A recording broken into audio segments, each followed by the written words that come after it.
I talk to agents all the time on a constant basis, week to week, and I've heard many things from many agents. And over the years, I've been able to tell through certain trends when I get asked a certain question or when I hear certain things from an agent's mouth, I already know they're going to fail. In this video, I'm going to go over what those things are.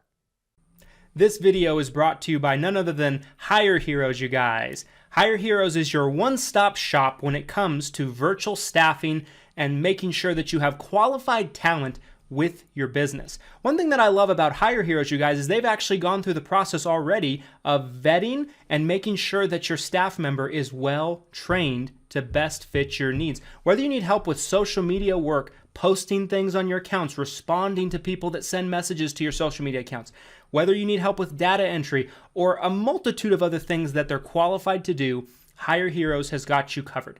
If you're having trouble finding quality talent and number two, affording to be able to run payroll for that talent, Hire Heroes has got you covered with an affordable alternative to have a virtual assistant working for your business.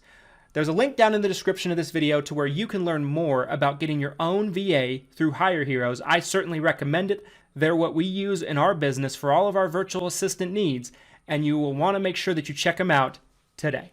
Attitude, mindset, determination, realistic expectations. These are all things that an agent is going to need to have in our space, especially in 2023, which is different than it's ever been before, whether it be from a regulation standpoint, competition standpoint. But in addition to that, the tech savviness of our world today is dramatically different than it was 10 to 15 years ago. And the transparency is also in a wildly different place than it's ever been before in the insurance space. And when I hear certain phrases, questions, or essentially requirements from an agent in order for them to work with an organization, I already know they're dead in the water.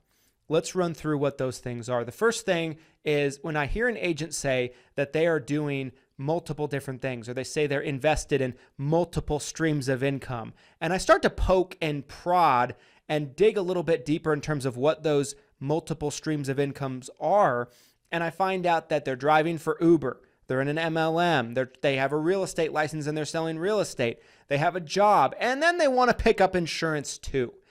This person's dead meat. They're walking corpse as far as I'm concerned. I have no interest in taking on somebody that doesn't have any time to focus on anything. They're going to make probably $50 here, $100 there, $20 there, but at the end of the day, they end up broke because they can't focus in on any one thing. They never get good at anything, and they never build up any momentum or any foundation in anything. So when I hear agents say that they are interested in multiple streams of income, when I hear an agent say that they want to take on it as a side hobby or anything like that, or a side hustle, they're dead in the water. Don't have that focus. Insurance is not a side hobby. It's not a side hustle. It is a jealous lover. And if you want to make banco bucks, if you want to succeed massively and make millions, you're going to have to give it your full attention. Anytime I hear an agent ask for leads, when they say, I am going to be needing leads, I'm going to need to be given leads, and they want to be an independent agent, I know they're dead in the water because they don't understand the concept of two things. Number one, if they are going to be independent and if they're going to maximize their earning potential by getting 100% of their commission getting paid direct, they don't have enough spread available for the upline to provide leads. It's just part of the game. But there's an entitlement there. There's a lack of understanding about what I just said, but there's also an entitlement. Like, I deserve this. You should give this to me. How dare you not be willing to give this to me? And those agents, to me, are just dead in the water. They have no hope. They will never make it in this business. Sometimes agents can have that mentality and then they can kind of turn it around, but most do not. And entitlement and blaming everybody else besides yourself in terms of why you're not being successful, blaming the leads, blaming your upline, none of that's going to work. And it doesn't matter who you're contracted with, you're going to fail. When I see agents demanding free CRMs, when they can't be bothered to pay $30, $40 a month for a decent CRM that they control, when they are demanding a CRM from their upline, I know that they have no basic understanding of business sense. They don't understand investment into their business. Now, why wouldn't you want a CRM from your upline? Well, in my opinion, you're giving your upline all the control in your business. You never will be able to stand on your own 2 feet, which is really what you have to do in order to make it as an insurance agent and make it in business and in general. If your FMO is providing you your CRM, they're providing you your leads, all this stuff, you'll never know how to take care of yourself. Think about it like a child that never learns how to tie their shoes. Their parents have to tie their shoes until they're 50. They never learn how to do anything for themselves. Learning how to hunt. Agents should want to learn how to hunt instead of wanting to be fed all the time. If an agent comes to me and their mentality is they want to be nothing but fed and they want to be independent, they're going nowhere fast. Same with leads, same with CRMs. If an agent is overconfident and they just got their license or they don't know anything and they're braggadocious about how great they're going to be, my experience has been the biggest talkers end up being the biggest losers, the biggest bums. They produce the littlest amount of business.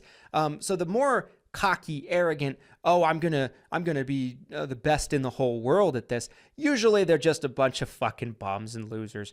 The more arrogant and cocky they are, the more deep down insecure they are, and it's important to them that you form a good opinion of them. That psychologically is where that is coming from. My experience has been the most humble, down-to-earth agents. Behind the scenes, they end up being absolute top producers and killers. So I typically do not want an agent to not listen, to be arrogant, to be braggadocious, because what that tells me is they already know all the answers in their mind and they're not going to be coachable, which means they will fail out of the business because they don't know what they're doing and they'll never learn what they're doing because they don't want to know. They just want to be praised because they are the second coming of insurance Jesus in their minds. Back to the entitlement, and the final thing I'm going to talk about in this video is if an agent has entitlement to think that they deserve higher comp levels or, different all kinds of things, but specifically higher comp levels, then I know that they're entitled, they're spoiled, they probably were given everything they ever asked for by their parents, and they're just large children. They're spoiled, they're entitled, and they don't understand they've never written a piece of business before. It's not a bad thing for someone to put you at street, and then you earn your way up as you grow. You earn higher comp levels. You earn different things in the business. And that's the way that it should be. The most successful people in this business start at the bottom and they work their way up. The people that want to start a few steps ahead and they have done nothing in the business, that they've never written a policy or anything like that, those are the people that are dangerous and you want to watch out for them. Anyway, guys, do you agree with me? Do you disagree with me? What are your thoughts? Comment your thoughts down below if there's any that you feel like I missed. If you've ever had any experience working with agents, smash the like button for the YouTube algorithm. If you like this kind of content, more people like you need to find it easier. Subscribe. We're on a grind to hit 10,000 subscribers on this channel, and we can't do it without your help. Thanks so much for watching, guys. Here's to your success and your abundance. We'll keep pumping out these videos for you, and we'll see you at the top. Thanks, guys.